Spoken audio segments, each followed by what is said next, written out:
دعاؤں سے وہ کام بنتے ہیں جو نہ پیسے سے بنتے ہیں نہ مجاہدے سے بنتے ہیں۔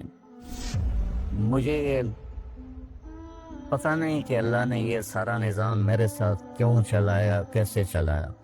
تم واپس آئے تو دونوں مائیاں عرب والے کی تھیں، سوئی پڑی تھی۔ میں نے کہا اماں جی اٹھو، تھوڑا گھر ویکھ آیا، تم لے جانا۔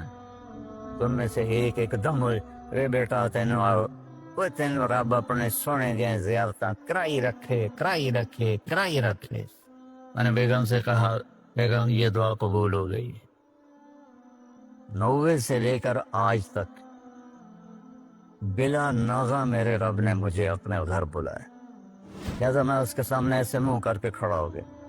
وہ ایسے دعا مانگ رہا تھا، مانگتے اس نے جب اوپر نظر اٹھائی تو مجھے دیکھا تو اس نے ایسے بھی نہیں کیا، اتھے ہی ہاتھ چھڑے دوڑ کے میرے پاس آیا، کہنے لگا مولانا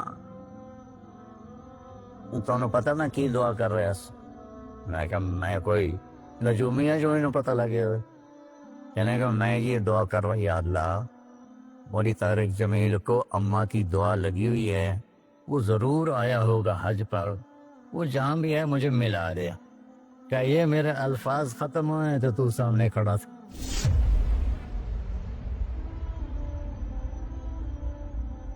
دعاؤں سے وہ کام بنتے ہیں جو نہ پیسے سے بنتے ہیں نہ مجاہدے سے بنتے ہیں۔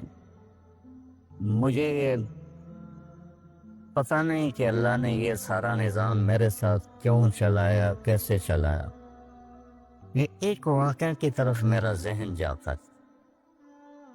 سردی شدید تھی اور آئلینڈ سنسان ہوتا تھا۔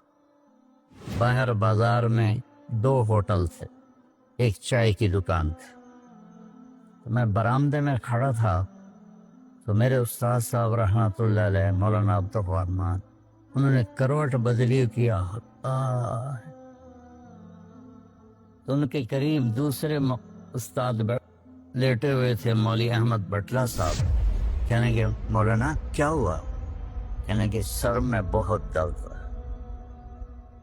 بھائی یہ سننا تھا کہ میں اوپر گیلری میں میرا بستر تھا اور وہ اتنی سختی تھی گورنمنٹ میں کہ یہ جو گھڑی باندھنا بھی وہ کیا تھا، خلاف قانون تھا، اور تھرمس رکھنا بھی خلاف قانون تھا۔ مجاہدہ ٹھنڈی چاہ پیو۔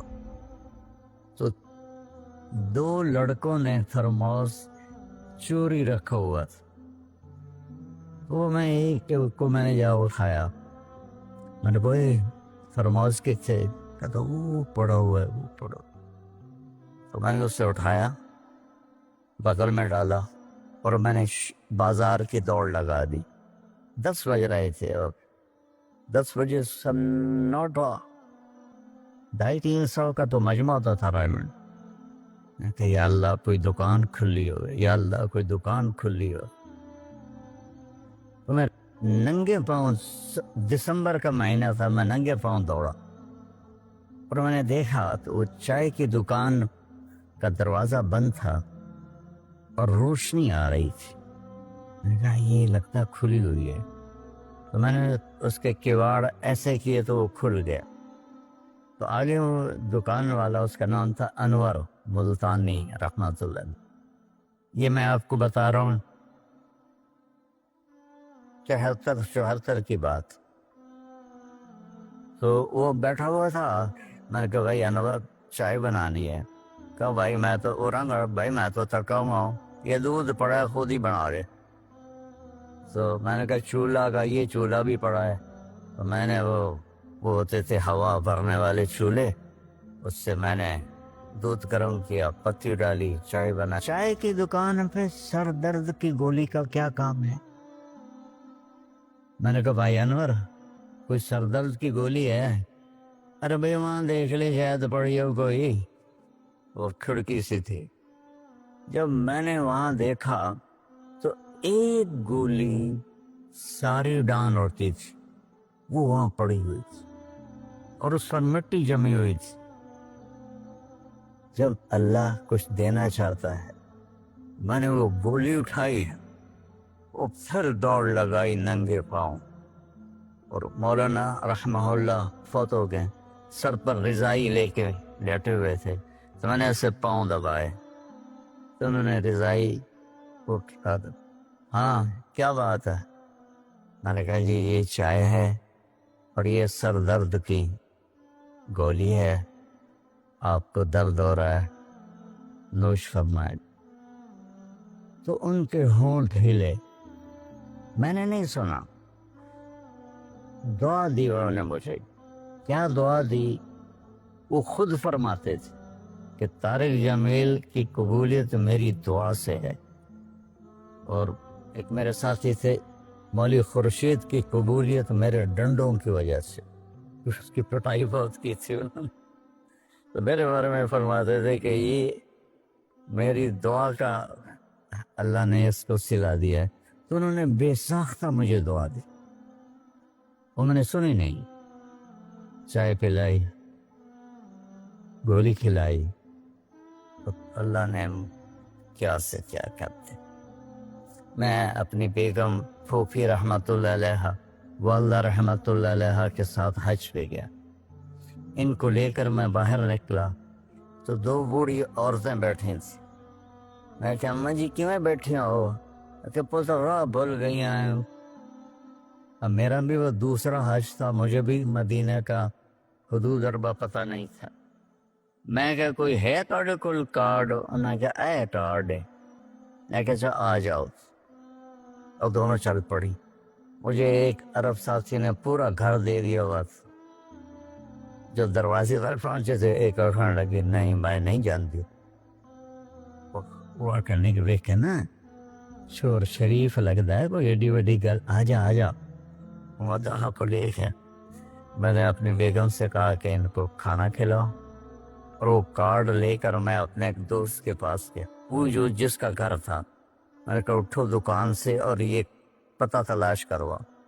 تو ہم دونوں گاڑی میں بیٹھے اور گھومتے گھومتے گھومتے کوئی آدھے گھنٹے کے بعد ہم نے وہ بلڈنگ تلاش کر لی۔ تو ہم واپس آئے تو دونوں مائیاں عرب والے کی تھیں، سوئی پڑی تھی۔ میں نے کہا اماں جی اٹھو، تھوڑا گھر ویکھ آیا، تم لے جانا۔ تو ان میں سے ایک دم ہوئے، اے بیٹا تینوں رب اپنے سونے گئے زیارتاں کرائی رکھے کرائی رکھے کرائی رکھے۔ میں نے بیگم سے کہا بیگم یہ دعا قبول ہو گئی۔ 90 سے لے کر آج تک بلا ناغہ میرے رب نے مجھے اپنے گھر بلایا۔ ایک 94 کا حج نہیں ہوا کہ وہ میری انگلینڈ تشکیل ہو گئی تو میں وہاں چلا گیا، پے در پے حج عمرہ حج عمرہ حج عمرہ حج عمرہ۔ یہ 3 سال کووڈ کے جو آئے تھے نا وہ ناغہ ہے، تو میں ہمیشہ کہتا تھا کہ اماں دی دعا۔ اب ایک مزیدار قصہ سنا کے پھر نماز پڑھنی میں طواف کر رہا تھا تو میری نظر پڑی جواز وسیم پر، وہ مقام ابراہیم پر نفل پڑھ کے نا بیٹھ کے دعا مانگ رہا تھا۔ تو میں وہاں کھڑا ہو گیا، میرے ساتھی نے کہا طواف پورا کرنا بھی ہے۔ میں کہا پتہ نہیں اٹھ کے کتنے چلا جاوے، لہٰذا میں اس کے سامنے ایسے منہ کر کے کھڑا ہو گیا۔ وہ ایسے دعا مانگ رہا تھا، مانگتے مانگتے مانگتے اس نے جب اوپر نظر اٹھائی تو مجھے دیکھا، تو اس نے ایسے بھی نہیں کیا، اتھے ہی ہاتھ چھڑے دوڑ کے میرے پاس آیا، کہنے لگا مولانا تمہیں پتہ میں کی دعا کر رہا سا؟ میں کہا میں کوئی نجومی ہے جو انہوں پتہ لگے ہوئے؟ کہنے لگا میں یہ دعا کر رہا، یا اللہ مولی طارق جمیل کو اماں کی دعا لگی ہوئی ہے، وہ ضرور آیا ہوگا حج پر، وہ جہاں بھی ہے مجھے ملا دیا۔ کہ یہ میرے الفاظ ختم ہوئے تو سامنے کھڑا تھا۔ تو اس میں آپ کو دعائیں ملیں گی بڑی زبردست۔ اللہ اپنے فرائض پورے کرو، نماز میں ناغہ نہ ہو، کسی کے لیے دل میں نفرت نہ رکھو، آپس میں اگر صحیح چلنا ہے تو ایک دوسرے کی غیبت نہ کرو، برائی نہ کرو، تو پھر انشاءاللہ نسلوں تک اللہ ہمارا یہ کام چلے گا. میں روزانہ مانگتا ہوں کہ اللہ اس کو صدیوں پر لے جا. یہ نہیں کہ میں چلا جاؤں تو کام ختم ہو جائے. یا اللہ اس کو صدیوں پر لے جا، تیرے لیے کیا مشکل. تو میں آپ سب کا شکر گزار ہوں، اور یہ جو انہوں نے اتنا خوبصورت انتظام کیا ہے اس پر بھی انتظام والوں کا بڑا شکر گزار ہوں. پتہ ہے اس بستی کا نام کیا تھا پرانا؟ ڈل لالا. ڈل کہتے ہیں اس کنویں کو جس میں پانی نہ ہو، اس کو ڈل کہتے ہیں.